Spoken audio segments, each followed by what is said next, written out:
So welcome back, everyone. This is podcast number 5. I have a special guest with me today, Graham Haworth. It's a pleasure to have you here. Thank you, Andrew.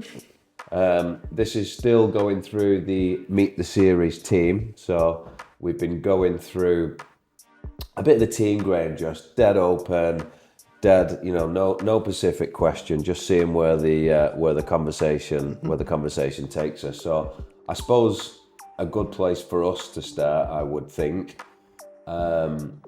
It's quite an interesting story how we both met, wasn't it? Yeah. So it was definitely prior COVID, wasn't it? Before about April 2019. 2019, yeah. So for the audience, I was going through, and again, I think it's important.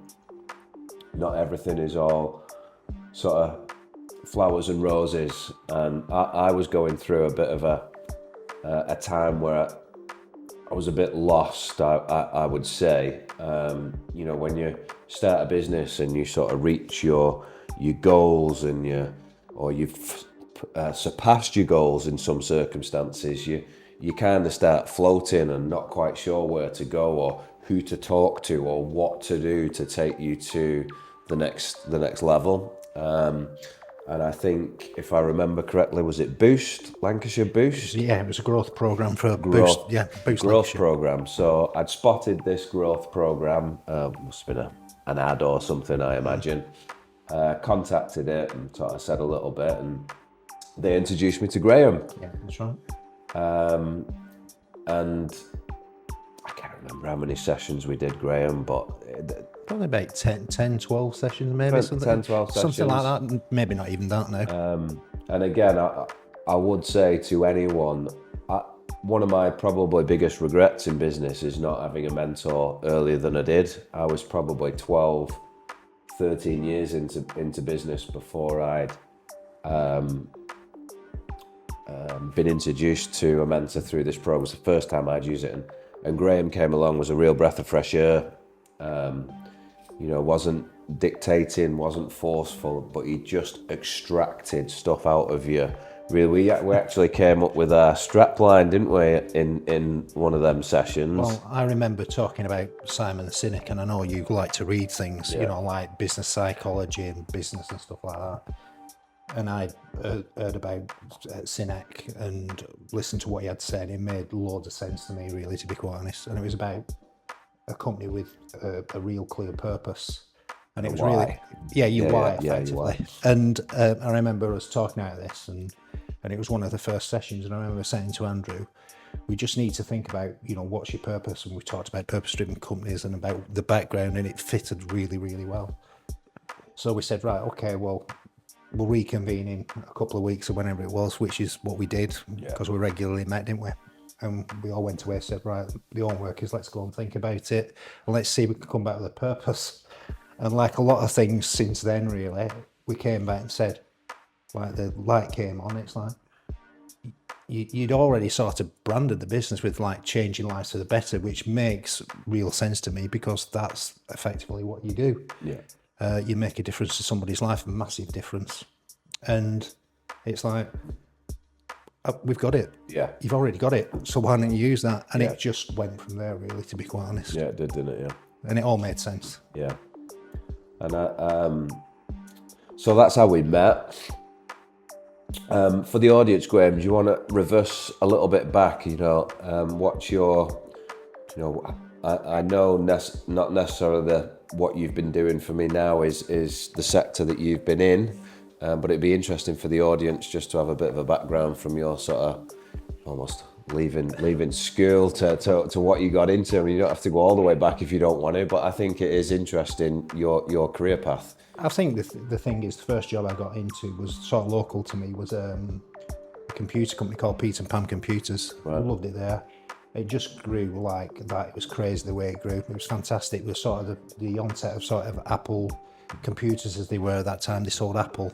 So it went through a massive growth phase. Fantastic guy as well, a guy called Peter Fisher, who unfortunately has passed away now, but a great guy.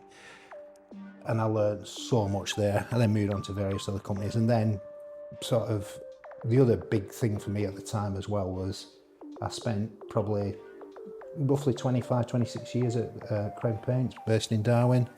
Ended up as a board director there, so I did quite a few roles there, really, to be quite honest. I left there just prior to Christmas in 2018, December 8, 2018. So I was going to retire. Somebody came along, and a friend of mine, and said, do you fancy doing sort of mentoring? So that's how you got into it. And that's how I got into it. So I was going to retire. Yeah. And I think I told you that at the time. Yeah. And I just loved it. And I think the thing is from that is we just got on right from day one, which I think is good. Yeah. I think the thing is we're open and honest with each other. And I think that's, in any business, that's really, really important. You might have, we don't have disagreements, but we come at things maybe from a different perspective. Yeah. But I think we always end up on the same page saying, right, okay, we agree with that. Yeah. Or no, let's not do that because, and we've done all sorts of that. Yeah. I think we were always both on the same page that things tend to happen for a reason, don't they? And absolutely. Graham came on at a time when he was doing the mentoring when we were just thinking about purchasing ASL as well. And I think we were towards the end of our sessions, that sort of deal was just getting, finalised. Yeah. And I was very fortunate just to pitch an idea to Graham, said, I've really enjoyed these sessions. Would you help me immobilise ASL? And, I think, and there wasn't any amazing incentives for that, really, to be fair, was it, Graham? I think Graham did it because he saw the purpose, saw what we were trying to do, and has helped us get on the journey. And you look back, that's 2019. What are we, 2026 now? Well, I always remember, if you sort of roll it back to then, you bought the company end of September 2019, bought ASL, and then within 6 months, COVID hit. You couldn't have been a worse time to buy a business in one sense. Yeah. But we got a lot of stuff done in between. We got a new system. We looked at different things as well, and because you could have effectively looked at it and said, what do we do? Shut up shop. And we didn't. And we said, no, let's push on. And, to be fair to you, you do invest in businesses, and it's like, let's give it a go, not risk averse. And we took a calculated risk and pushed on. And okay, we've had some bumps in the road, which you do anyway. Yeah. But I think, we've got there, and that's not being arrogant or anything like that. And we can always be better. Anybody can be better. Yeah. I think COVID brought us very close as a team together, wasn't it? Because it was such a new business that allowed us time to implement things that might have been quite hard to do outside of COVID. I think we put a new CRM system in, didn't we? Since 7. Yeah. And I think also we were quite lucky in the fact that when a lot of other businesses were closed down, we were able to open a little bit earlier because we were specialising in the adaptation stuff as well. And we picked up quite a lot of new clients that couldn't go to the bigger companies because they were closed. We were allowed to be open because of the adaptation side and the work that UPS was doing with the councils. So,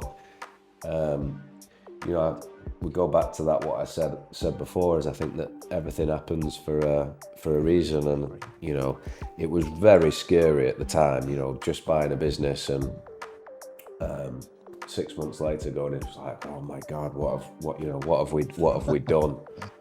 But I have to say credit to, the likes of Graham. It would have been very difficult. I have told him this before, but it would have been very difficult to do all that without people like Graham on board.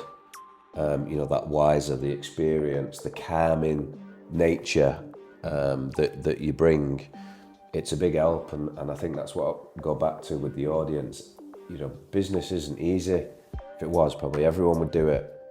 And if you can get onto one of these mentoring programs, I think if I remember correctly, there were so many of those sessions, if not all of them, were part of a free coaching service, if I remember. Not all of it, but some of it was, and you got a bit of a reback. There's lots of things out there that can help, and like I say, I don't think that I'd have been able to immobilise everything at ASL, have someone that would just, calm things down during COVID without you having on board. So it's been, very thankful for you to have you on board during those times. And, still to now, like you said, you were supposed to retire in 2019 and you're still trucking on now. Yeah. So yeah.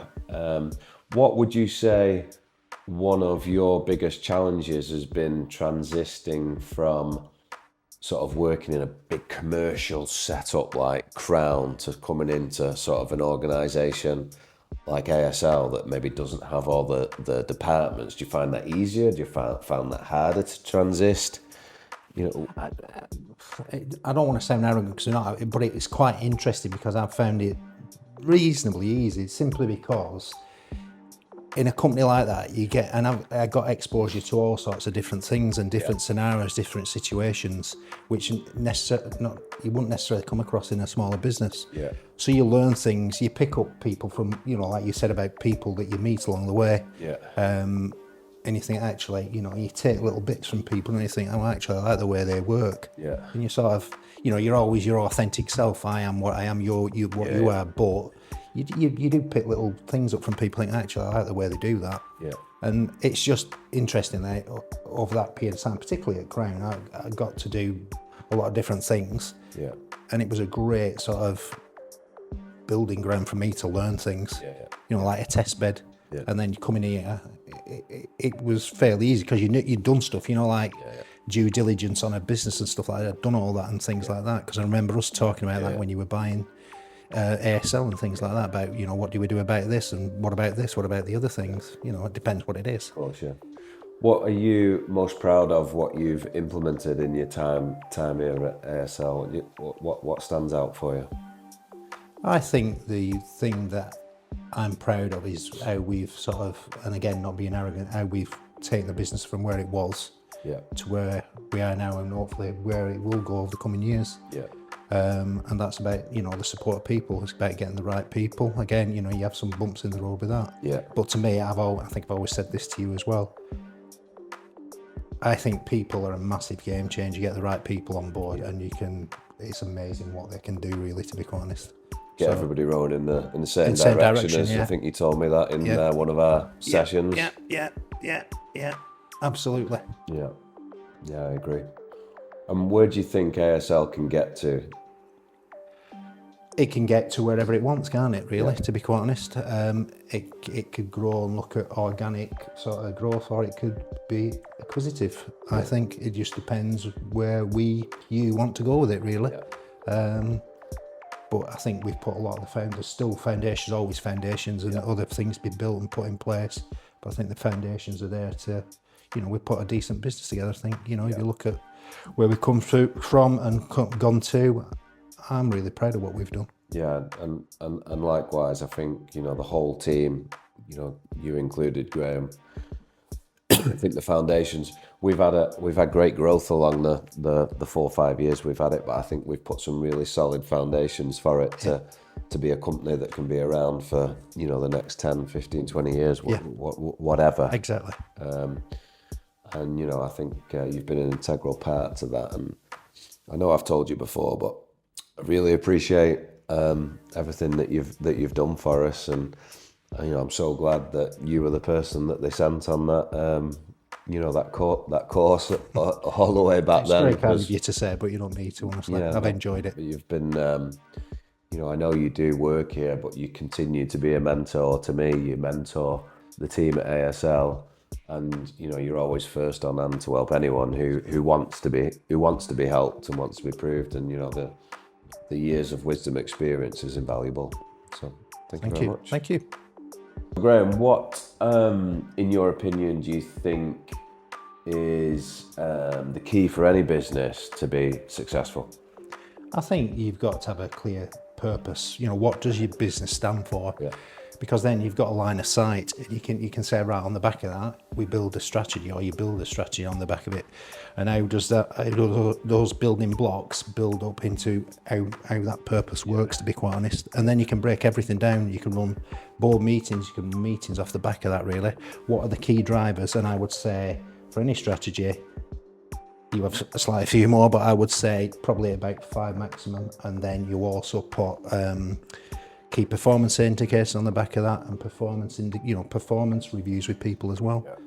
I think it relates. That was quite a bit of the work that we did in the early sessions again of the mentoring sessions. At sort of that point, we were very much a contractor that would do lots of everything.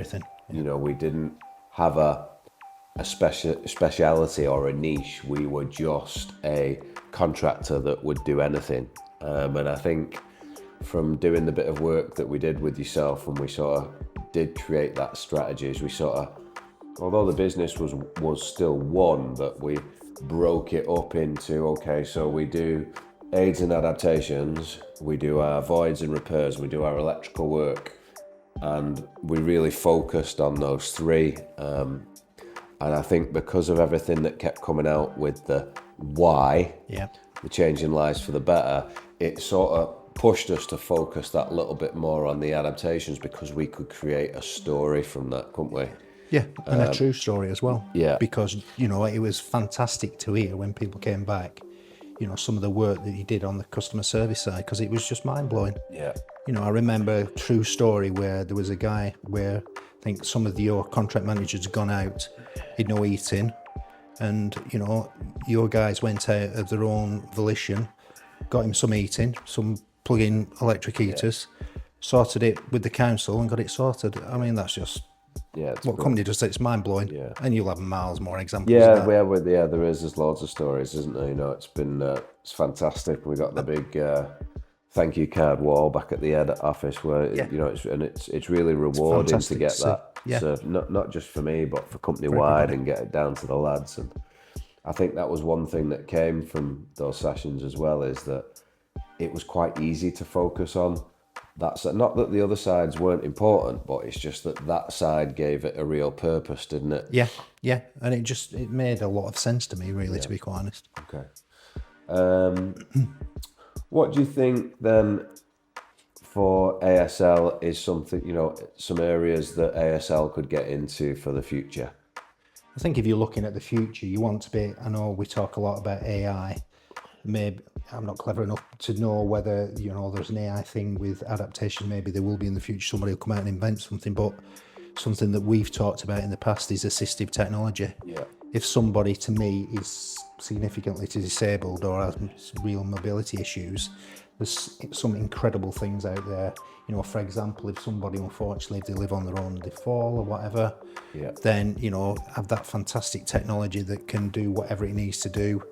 And just help people, really, to be quite honest. I'm sure that's the way it's going to go. And I think the interesting thing is, I think it was, can't remember who it was actually. They talked about, actually build the future, don't predict it. It'll be what it is. But I think it's going to be quite interesting about where that develops. Again, you might know even more about that. Yeah, well, I'm very passionate. As the population is definitely getting older, people are living longer, aren't they? Yeah. And I think, although ASL at the moment mainly focuses on installs in the wet rooms area, is I do feel that we could create some customers for life if we can sell the full circle. I agree. Not only just with assistive technologies, it could be simple as a walking aid or whatever. And I do think that's a market that we do need to sort of look into and tap into. And I think the interesting thing is, and the important thing is, again, is customer service. We've always prided ourselves on customer service, as you have, and that's really, really important. Don't let people down. Yeah. If you're going to say you're going to do it, do it. Yeah, and I think you could say that what holds in the future. You've been a big part of setting the online stuff up. When we first came into ASL, they had a couple of eBay sales, didn't they? There was nothing. We've set up a full Shopify, Yeah. working website. Yeah. Yeah. That's took off really, hasn't it? Yeah, Compared to where it was. Yeah. From where it was, there's still work to do. Yeah. But yeah. And I think there's massive opportunities in there as our client base grows to offer that all-round service. Yeah. So yeah, I look forward to seeing how that progresses. What about, you've all the years that you've been in business? What's been the biggest lesson that you've learned? Or what? I think it's always be honest and be authentic. Be you. I think I said it before. You just be yourself. Yeah. And if people don't like that, there's nothing you can do, really, is it? Yeah. I think people can see through things, like if you build walls and stuff like that, you're not yourself. Yeah. People can see it straight away. And I've found that from people that I've worked for and worked with in the past. I think if people are open and honest, you can, if there's an issue with something, you can sort it out, really, because you can come to a consensus opinion saying, right, okay, this is where we are. Not that you fall out, but you're reviewing things, you're looking at things, and you're just being yourself. So I would say authentic and be yourself. Yeah.